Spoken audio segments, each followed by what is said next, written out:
Кто за творчество, кто за доблестный труд, кто за заслуги перед Отечеством. Этим наградам и медалям искать своих героев не пришлось. Они оказались совсем рядом.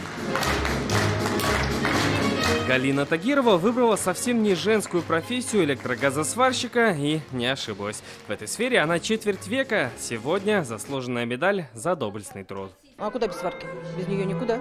Когда деталь проходит рентген-контроль, вот тут уже полное удовлетворение, скажем так, то, что ты сварил без всяких. Это у нас татарский петух, да? Да, это татарский петух. То есть, это даже и в русских сказках. В руках книга со своими работами, на груди знак заслуженного деятеля искусств. Это художник-график Ильдус Азимов. Профессионально начал рисовать еще в 15 лет по примеру отца. Мой успех – это любовь к своему делу. То есть все делаю на совесть, от души, не просто так. Это мне еще отец учился.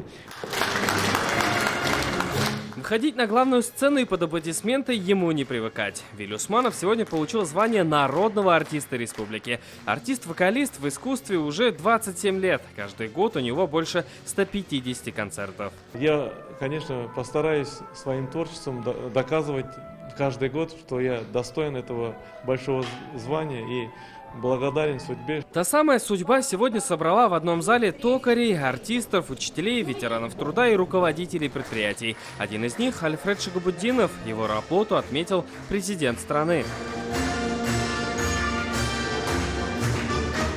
За правое дело заслуженным юристом республики становится Рустем Ахметов.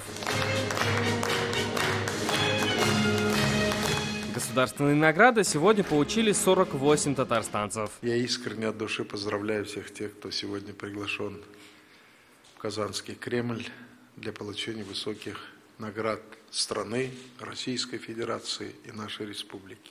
И государственные награды для них, конечно, не предел. Уже сегодня, сразу после награждения, они отправились на свои рабочие места, чтобы и дальше трудиться на благо республики и всей страны.